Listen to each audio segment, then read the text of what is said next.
Empezamos este nuevo audio y no empezamos sin recordar los conceptos básicos que se deberían ya entender del capítulo anterior, y eran los conceptos sobre la diferencia entre la república y la monarquía, y también sobre que la república se basaba en un falso principio sociológico, como es el tema de la construcción social. Ya argumentamos por qué no existen construcciones sociales, y después también estuvimos hablando sobre la conservación que Dios Padre quiere hacer al hombre, puesto que quiere recordar el sentimiento de su existencia, la creencia de su unidad y el conocimiento de sus perfecciones. Y así pues, con esta conservación entramos de lleno en el tema de la nueva filosofía y cómo esta nueva filosofía perjudica el entendimiento de la sociedad, precisamente con el tema del contrato social, y hace que ésta no pueda existir en su naturaleza. Digamos que existen destructores de esta vivir natural de un pueblo en su unidad. Y dicho esto, si alguna cosa no queda clara, muy probablemente es porque se debe visualizar y entender bien el audio anterior. Y vamos a empezar hoy con el capítulo 2 de este audio sobre Luis de Bonald. Luis de Bonald, que recuerdo, escribió Teoría del poder político y religioso, Teoría de la educación social, en el año 1796.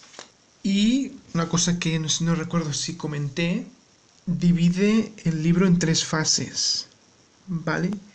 Las 2 primeras, vamos a decir que son una única fase, pero que tiene 2 partes, por eso he dicho 3 fases, ¿no? Pero en la primera parte hay 2 fases y después hay otra parte, que es la segunda parte es la teoría de la educación social, que ya la haremos un poco, bueno, cuando acabemos la primera parte, ¿no?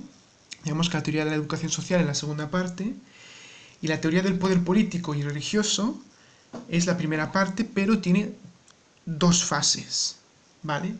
La primera, que es la que hemos estado haciendo en el libro 1 y en el libro 2, en el pasado capítulo, trata sobre el poder político, sobre la sociedad política, y la segunda parte, que será la que comenzaremos el próximo capítulo, es la sociedad religiosa.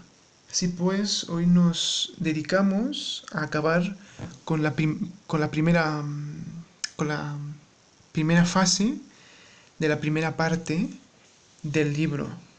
Y como decimos, pues continuamos con estos sublibros, que son como capítulos, que es el libro 3 y el libro 4, que finalizan esta primera fase. Entonces, digamos que nos encontramos en la fase aún de la sociedad política, y bueno, pues continuamos un poco más con el tema. Ahora tenemos que pensar en el tema de la administración. Cuando pensamos en la parte política, pensamos en la parte administrativa, y especialmente en el libro 3, en lo que se centra el autor es en el tema del poder, ¿vale? Nos dice que el hombre tiene un poder particular y la sociedad tiene un poder general.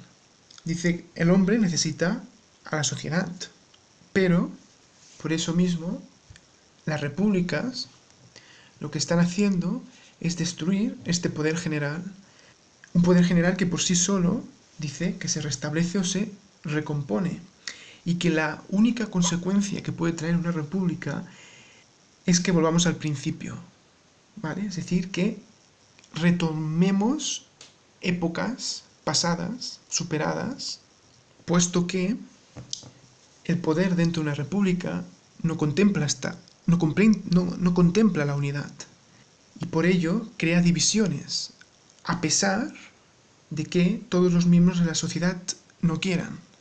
Esto, por ejemplo, es en el caso de Cataluña, ¿no? En el caso de Cataluña, pues vemos cómo nuestros políticos se dedican a dividirnos, o ya directamente en la resta de España.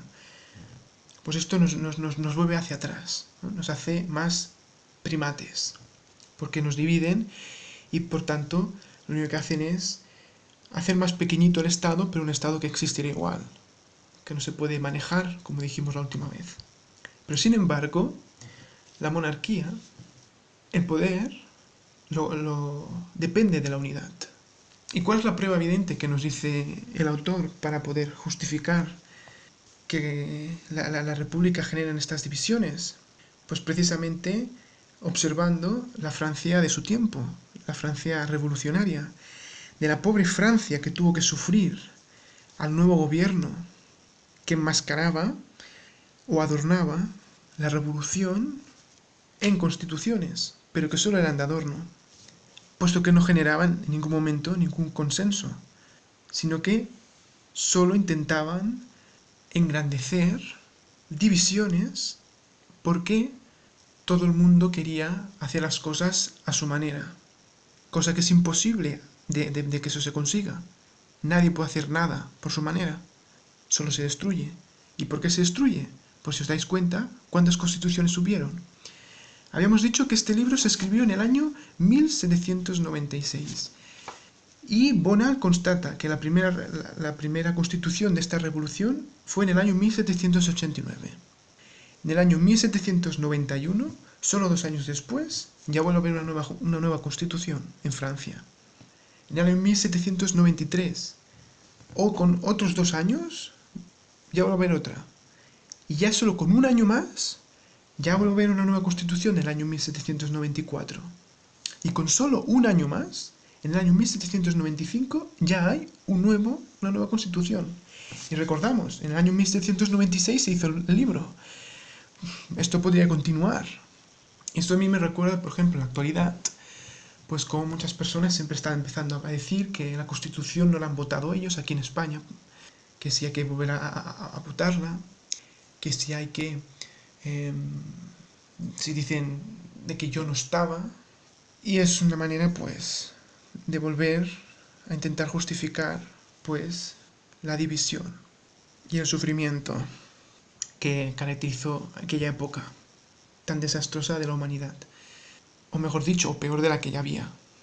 Entonces, ya pasamos ahora al libro cuarto.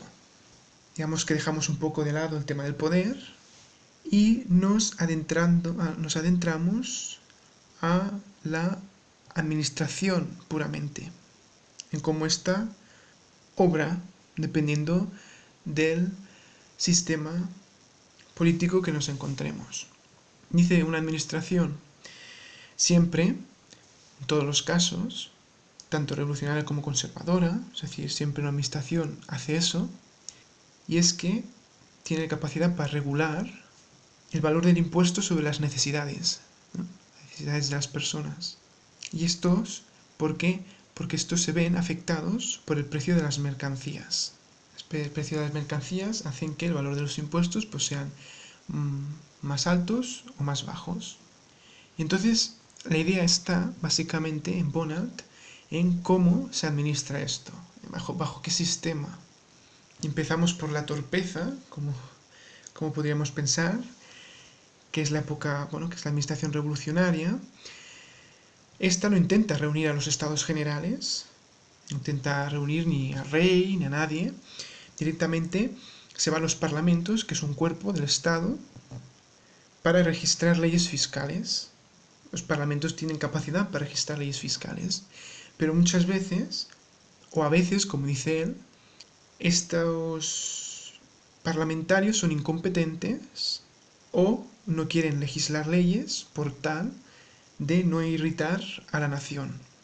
Y ya pasando de que no quieren los estados generales y viendo que los parlamentos son ineficientes en muchas ocasiones, pues se van a solventar los problemas de los valores de los impuestos, de las necesidades, a acudir a los recursos ruinosos. Esto es, a hacer préstamos que pueden ser o vitalicios o perpetuos, a recurrir a los anticipios y a las contribuciones sobre los oficios, a los aumentos insensibles de impuestos, tanto directos como indirectos, etc. Estos son recursos ruinosos, es decir, que no son productivos. Y esto me recuerda mucho, por ejemplo, a la época de Zapatero, ¿no? Cuando nos endeudó de aquella manera y tuvimos la grave crisis que azotó España durante mucho tiempo, porque estos recursos lo único que hicieron es pan para hoy y hambre para mañana. Recordemos que pedía préstamos, Zapatero. Pues esta es la administración revolucionaria. Según Bonald, un desastre. Y recordemos que Bonald es un sociólogo. Y un sociólogo con mayúsculas. Bueno, mejor dicho, fue un sociólogo. Ya no está vivo, por supuesto.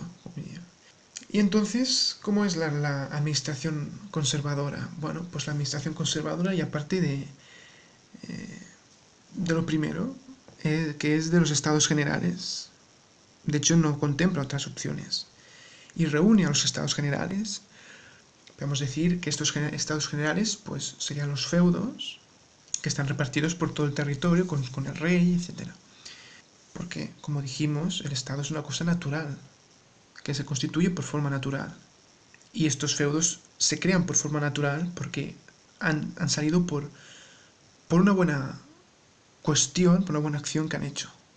Muchas veces, sin ellos ni siquiera quererlo, acaban siendo feudos. Es como bueno, no sé cómo decir, la aristocracia, en cierta manera, ¿no? Pues sin quererlo ser, porque ha tenido inteligencia, porque se la ha dado Dios, etcétera, pues ha podido llegar a ser. Muchas veces, pues la mejor opción siempre es la mejor opción de todas. Pues la administración conservadora lo que hace es crear impuestos como naturaleza de producciones territoriales. Si hay un feudo que está, por ejemplo, en Cataluña y este, por naturaleza misma, tiene capacidad para aportar una cuestión, pues ésta aportará más por ser quien es y en un determinado momento. Y esto es impuestos como naturaleza de producciones territoriales, una ley política que lo que hace es perfeccionar la constitución en Francia. También nos dice Bonald que hay ciertas objeciones a la hora de crear esta ley política, pero que con una voluntad firme y brillante estas objeciones se diluyen.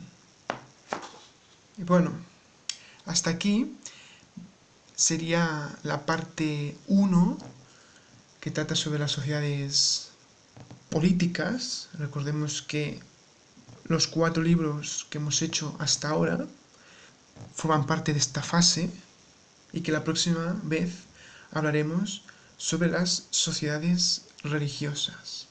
Pues sin más, muchas gracias por haberme escuchado en este nuevo audio y espero que haya quedado todo muy claro y hasta la próxima. Adiós.